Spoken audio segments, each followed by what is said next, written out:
नमस्कार, मैं हूं मृत्युंजय कुमार झा। शाम के 5:30 बज चुके हैं और अगले आधे घंटे तक आपके सवालों का सबसे बड़ा मंच तैयार है। अगर आपने कमोडिटी में ट्रेड किया है या फिर नया ट्रेड करना चाहते हैं, जानना चाहते हैं कि आपके लिए कहां पर कमाई के मौके बनेंगे, तो आप सवाल पूछिए। नंबर आप नोट कर लें जिस नंबर पर आप सवाल पूछ सकते हैं, 02223001634। इसके अलावा आप 02223001635 पर भी अपना सवाल पूछ सकते हैं। लेकिन आज हम सबसे पहले बात करेंगे क्रूड की, क्योंकि क्रूड में भी अच्छी तेजी आ गई है और 4000 के ऊपर आ गया है MCX पर भाव। अंतर्राष्ट्रीय बाजार में एक साल की ऊंचाई पर पहुंच चुके हैं दाम और सप्लाई कम रहने के अनुमान से मार्केट का सेंटीमेंट मजबूत हुआ है। बड़े उत्पादकों की कटौती जारी है, उसका इम्पैक्ट हमने प्राइस के ऊपर देखा है। और API की रिपोर्ट आई है जिसमें यह कहा गया है कि पिछले हफ्ते अमेरिका में क्रूड का स्टॉक 42 लाख बैरल घटा है, उसका इम्पैक्ट भी हमने प्राइस के ऊपर देखा है।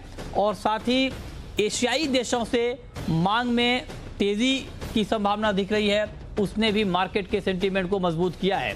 हमारे साथ बातचीत करने के लिए नरेंद्र तनेजा हैं, एनर्जी मार्केट के जाने माने एक्सपर्ट, भाविक पटेल हैं, बीरेन वकील हैं और सुगंधा सचदेव हैं। आप सभी का बहुत बहुत स्वागत है। तनेजा जी, मेरा सबसे पहला सवाल आपसे यही होगा कि क्या क्रूड की ये तेजी टिकाऊ है?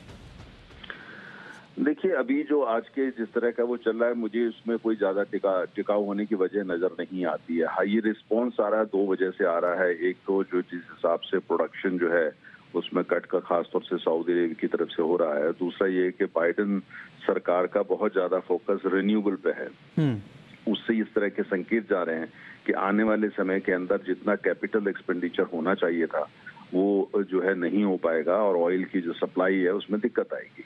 ये उसका कुल मिलाकर के ये ज्यादा है। तीसरा ये माना जा रहा है कि वैक्सीन आई है तो शायद डिमांड में आने वाले समय में बढ़ोतरी होगी। लेकिन इन सारी चीजों को अभी फंडामेंटल्स जो है उस पर तो कोई असर होगा मुझे ऐसा नजर नहीं आता।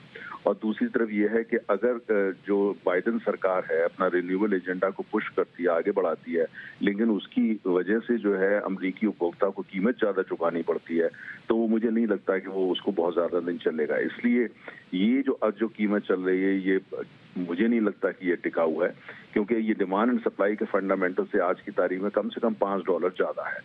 तो मुझे इसकी वजह से नजर नहीं आती है। मुझे नहीं लगता कि ये टिक पाएगा। अगर जाड़ा जो है फिर और ज्यादा बढ़ जाए कुछ ऐसा, या कोई प्रकोप कोरोना वायरस का फिर दोबारा बढ़ जाए, ऐसा कुछ हो जाए तो बात अलग होगी। लेकिन वो तो मुझे लगता है कि वो भी फैक्टर इन प्राइस में आज की तारीख में हो चुका है। इसलिए ये टिकाऊ है, मुझे ऐसा नजर नहीं आता। अच्छा, तो आप कहेंगे ये तेजी आपको टिकाऊ नहीं लग रही है। लेकिन सर, एक चीज मैं आपसे और जानना चाहता हूं कि अब आप बताइए कि 60 के आसपास ब्रेंट पहुंच चुका है, 40 से बढ़ते बढ़ते, तो ठीक है, आप कह रहे हैं कि तेजी टिकाऊ नहीं है, तो क्या तेजी टिकाऊ नहीं होने का मतलब आपका ये है कि यहां से दाम बहुत ज्यादा गिर जाएंगे, या फिर आपका मतलब ये है कि प्राइस इसी के आसपास रहेंगे? देखिए, अगर आप जो जिस तरह के प्रोजेक्शंस ग्लोबल इकोनॉमी के हो रहे हैं, भारत की इकोनॉमी के हो रहे हैं, चीन के हो रहे हैं कि जून के बाद, इस वर्ष जून के बाद जो है सबका GDP बढ़ने वाला है। भारत के बारे में तो ये कहा जा रहा है कि 8 से 11% बढ़ सकता है, तो उससे ये माना जा रहा है कि मांग बढ़ेगी। तो जून के बाद कीमत जो है वो $60 अगर पर बैरल ब्रेंट पहुंचता है तो वो कुछ हद तक समझ में आता है, वो टिकाऊ होगा। लेकिन अब जनवरी से और मई तक और जून तक जो प्राइसेस जो आज पहुंची हुई है वो नहीं टिक पाएंगी। ये नहीं कि कोई बहुत बड़ा फॉल हो जाएगा, लेकिन जैसे मैंने कहा कि आज की जो स्थिति है, सारे फैक्टर आप ले लें, सारे फैक्टर्स को अगर आप एक बास्केट में डालते हैं, उसके बाद नतीजे पे पहुंचते हैं, तो $5 कम से कम ये कीमत ज्यादा है और ये $5 नीचे होनी चाहिए। तो अर्थात ये हुआ कि करेक्शन जो वो होगा बहुत नीचे जाएगी, ये ऐसा नहीं होगा, लेकिन करेक्शन होगा, क्योंकि ये जो आज की कीमत है ये डिमांड सप्लाई फंडामेंटल्स जो है उस पर ठीक नहीं बैठती है और उससे ये ऊपर है। अच्छा, तो आप कह रहे हैं कि जो आज की कीमत है ये डिमांड सप्लाई फंडामेंटल पर ठीक नहीं है, उससे ऊपर है। एक सवाल सर मैं आपसे और पूछना चाह रहा हूँ। आप कह रहे हैं कि $5 ज्यादा है कीमत क्रूड का, जो फंडामेंटल है उसके मुताबिक। पेट्रोल डीजल का प्राइस भी सर ज्यादा है, कुछ आपको लग रहा है? नहीं, देखिए, भारत अगर आप जो भारत की अगर बाजार की कीमत देखते हैं तो वही भारत में जो कीमत इसलिए ज्यादा है क्योंकि टैक्सेस ज्यादा है। केंद्र सरकार के टैक्सेस, हालांकि बजट के अंदर थोड़ा सा एडजस्टमेंट किया गया, लेकिन बेसिक में एडजस्टमेंट हुआ, उपभोक्ता के लिए तो कोई फर्क नहीं पड़ा क्योंकि सेस लग गया।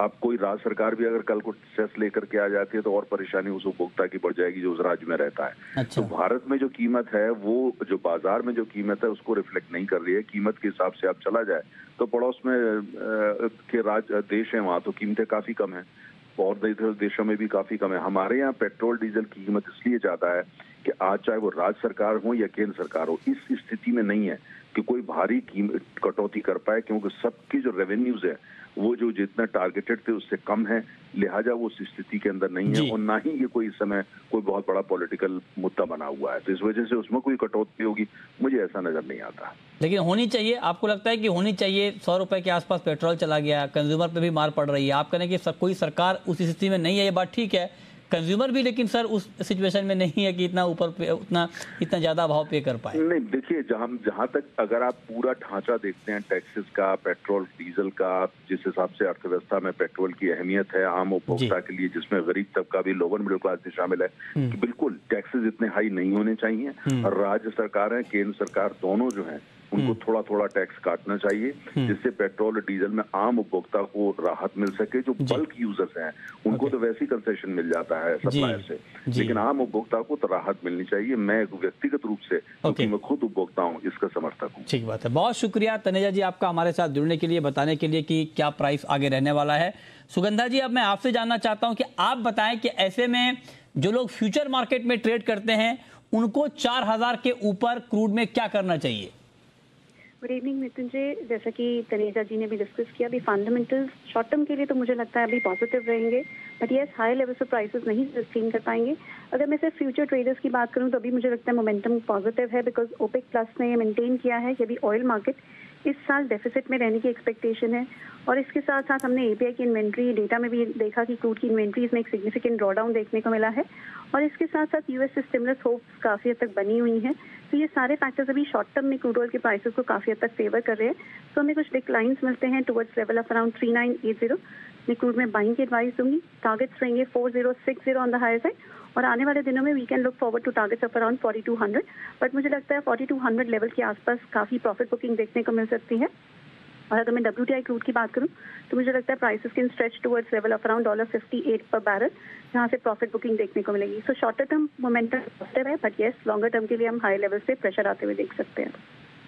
ठीक है, तो ये राय आपकी क्रूड पर है, क्रूड में क्या करना चाहिए। अब हम बात करेंगे चांदी की, और चांदी में जो कहानी हुई है इसने दुनिया भर के मार्केट को चौंकाया है। और जो कहानी अमेरिका से शुरू हुई और वहाँ पर जिस तरह से ऑनलाइन रिटेल ट्रेडर ने जो खेल या फिर आप जो कहें कि जो तेज़ी लाने की कोशिश गेम स्टॉप में हुई, वही कहानी चांदी में भी दिखी।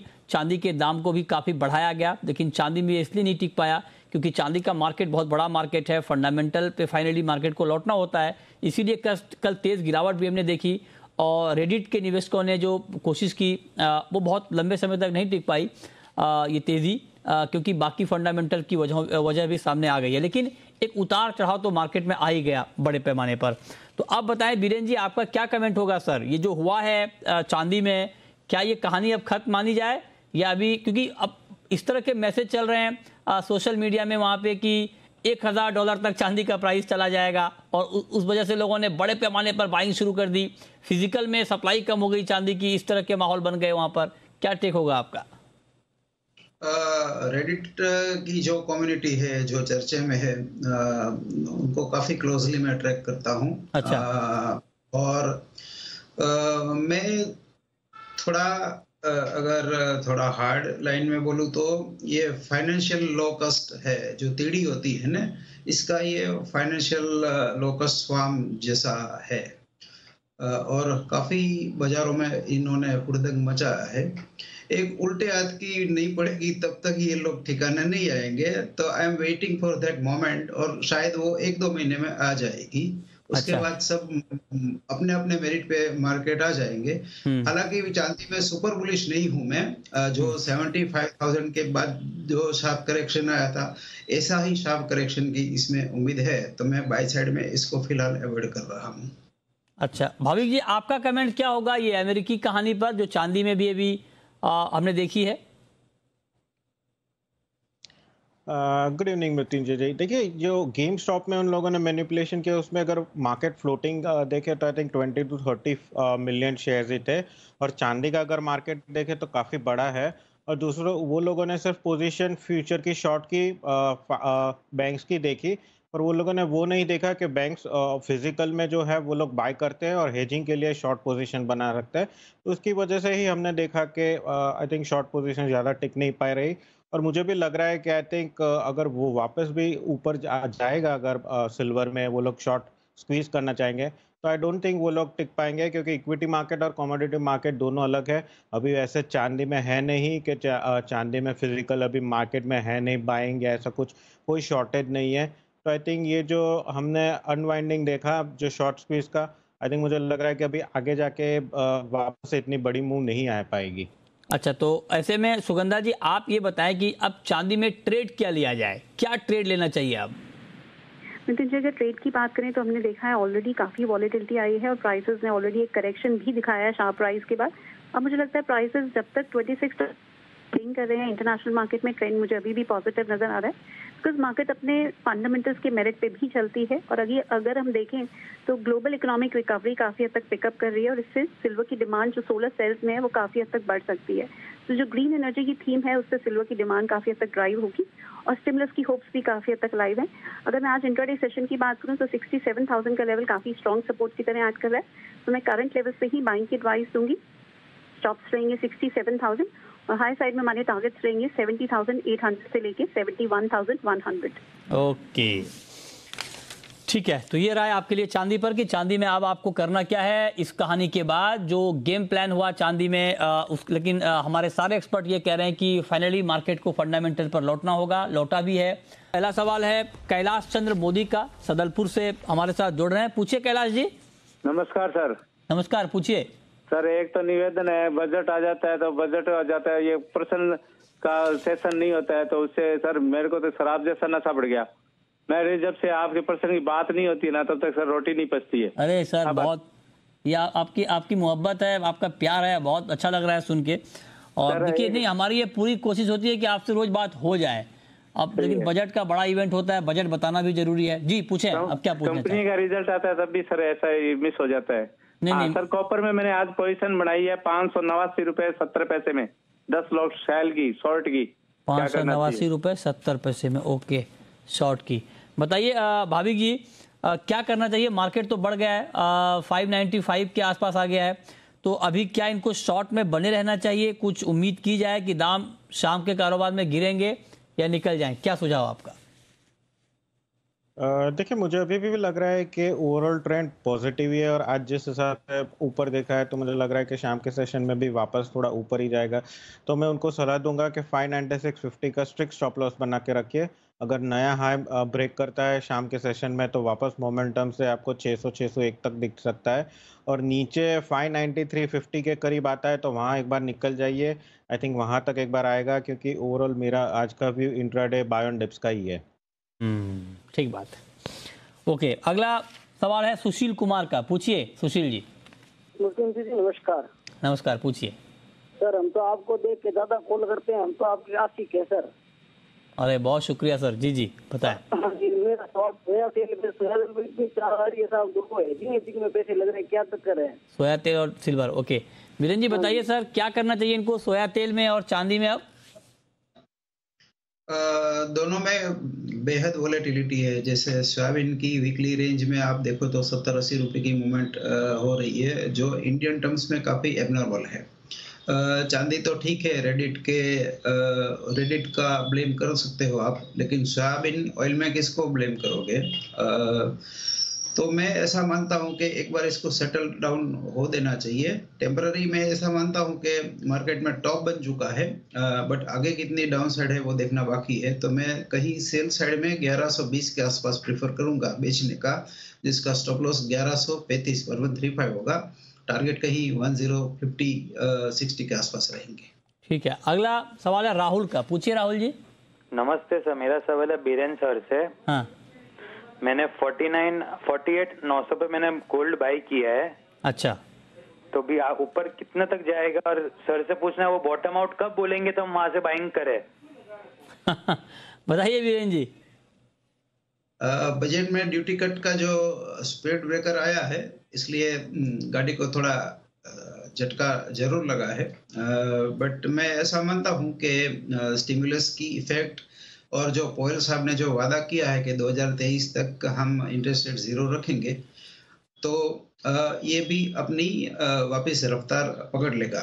और ये जो 9.5% की बजट डेफिसिट है वो रुपए में अभी रिफ्लेक्ट नहीं हुई है। अच्छा। आगे उसका जवाब भी मिल जाएगा। बट 50,000 के नीचे का गोल्ड इंडियन टर्म्स में बाई का लेवल है। ठीक है, ओके। और अब वक्त है रैपिड फायर राउंड का।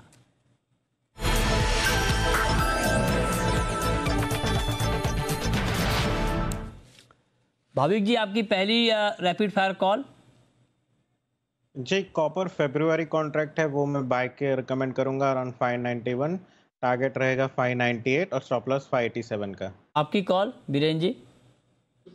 मैं जिंक बाय प्रेफर करूंगा 206 पे, टारगेट 210 का और स्टॉप लॉस 204 का। आपकी आखिरी कॉल भाविक जी। जी, मेरा भी रिपीट ही रहेगा, जिंक फरवरी 206.50 पे बाय, 209.50 का टारगेट और 205 का स्टॉप लॉस। चलिए, बहुत शुक्रिया भाविक जी आपका, बीरेन जी आपका, हमारे साथ जुड़ने के लिए, बताने के लिए कमोडिटी में कहां पर कमाई के मौके बनेंगे, कहां पर आपके लिए ट्रेड का मौका बनेगा।